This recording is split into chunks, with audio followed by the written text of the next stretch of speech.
आपका हमारे चैनल में स्वागत है। आज चर्चा का विषय है जल संसाधन। कक्षा 12 भूगोल की पाठ्य पुस्तक भारत, लोक और अर्थव्यवस्था का छठा चैप्टर। इसका पहला भाग पूर्व में ही अपलोड किया जा चुका है। आज इसका दूसरा भाग प्रस्तुत है, जल संसाधन। चर्चा शुरू करने से पहले अगर आपने हमारे चैनल को सब्सक्राइब नहीं किया है तो प्लीज चैनल को सब्सक्राइब करें और वीडियो को अंत तक देखें। अगर आपको वीडियो पसंद आए तो इसे लाइक और शेयर अवश्य करें। आइए चर्चा शुरू करते हैं। जल संसाधन। जल संसाधन में है जल संरक्षण और प्रबंधन। जल की घटती हुई उपलब्धता और इसकी बढ़ती मांग से सतत पोषणीय विकास के लिए इस महत्वपूर्ण जीवनदायी संसाधन के संरक्षण और प्रबंधन की आवश्यकता बढ़ गई है। जल बचत तकनीकी और विधियों के विकास करने की आवश्यकता है। साथ ही साथ प्रदूषण से पानी को बचाने के प्रयास भी करने होंगे। जल संवर्ग विकास, वर्षा जल संग्रहण, जल के पुनः चक्र और पुनः उपयोग और लंबे समय तक जल की आपूर्ति के लिए जल के संयुक्त प्रयोग को प्रोत्साहित करने की आवश्यकता है। जल प्रदूषण का निवारण। जल जो प्रदूषित हो गया उसको कैसे उसका निवारण करें। उपलब्ध जल संसाधनों का तेजी से निम्नीकरण हो रहा है। देश की मुख्य नदियों के प्रायः पहाड़ी क्षेत्रों के ऊपरी भागों में तथा कम बसे क्षेत्रों में अच्छी गुणवत्ता वाला जल पाया जाता है।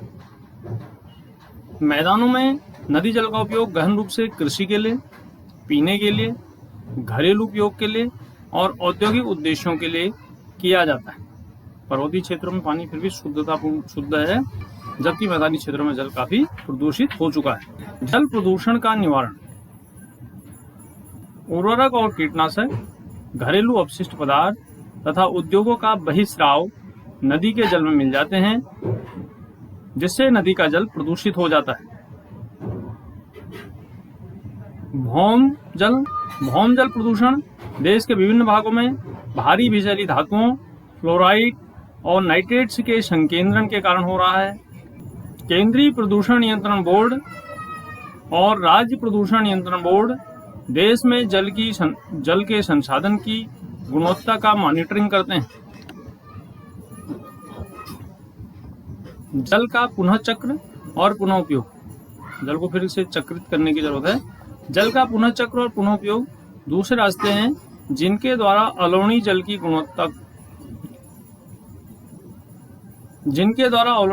उपलब्धता को सुधारा जा सकता है। कम गुणवत्ता के जल का उपयोग उद्योगों के लिए एक आकर्षक और सस्ता विकल्प है।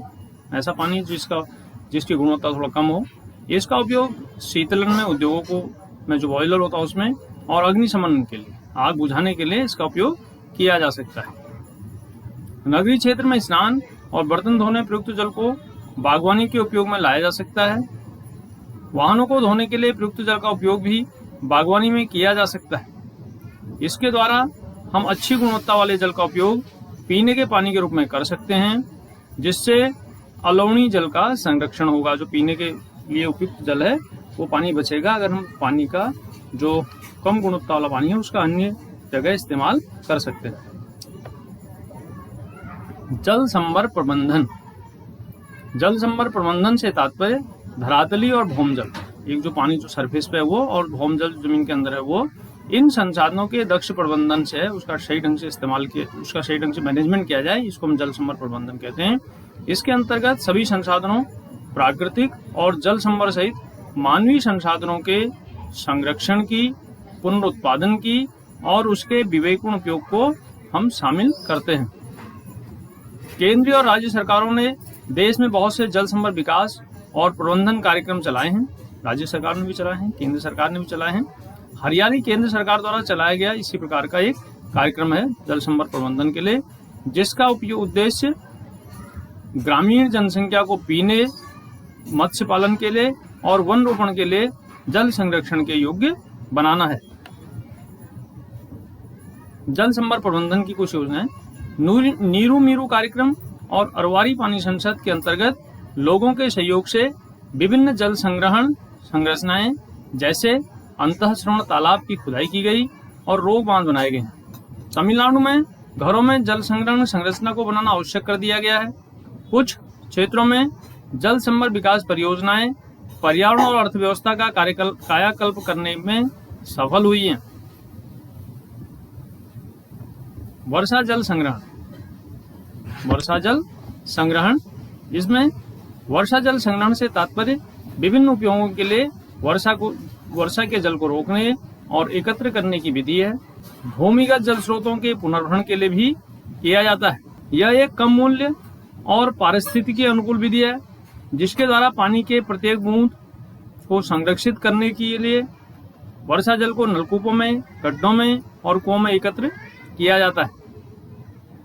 वर्षा जल संग्रहण पानी की उपलब्धता को बढ़ाता है, भूमिगत जल के स्तर को नीचा होने से रोकता है। जब पानी का स्तर काफी नीचे हो जाता है, अगर वर्षा जल एकत्रित किया जाए तो वर्षा का जो पानी है उससे भूमिगत जल का स्तर ऊपर को आता है, नीचे जाने से बचता है। मृदा अपरदन और ये बाढ़ को रोकता है और इसे जल भृतों के पुनर्भरण के लिए भी उपयोग किया जाता है। जो पानी के जो स्रोत हैं उनके रिचार्ज के लिए। जो तटीय क्षेत्रों में लवणीय जल के प्रवेश को रोकता है।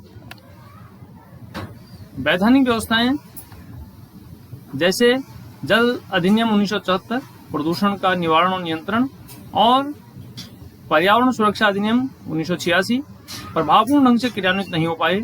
परिणाम यह हुआ कि 1997 में प्रदूषण फैलाने वाले 251 उद्योग नदियों और झीलों के किनारे स्थापित किए गए। जो भारत सरकार के जो कानून थे उन कानूनों का सही ढंग से इम्प्लीमेंटेशन नहीं हो पाया, जिससे नदियों के किनारे कई सारे उद्योग लगा दिए गए। जल के महत्व और जल प्रदूषण के प्रभाव के बारे में जागरूकता का प्रसार करने की आवश्यकता है। जन जागरूकता और इसकी भागीदारी से लोगों में जागरूकता बढ़े और लोगों की भागीदारी इस क्षेत्र में बढ़े। अधिकारियों तथा घरेलू और औद्योगिक विसर्जन से प्राप्त प्रदूषकों की मात्रा में बहुत प्रभावशाली ढंग से कमी लाई जा सकती है।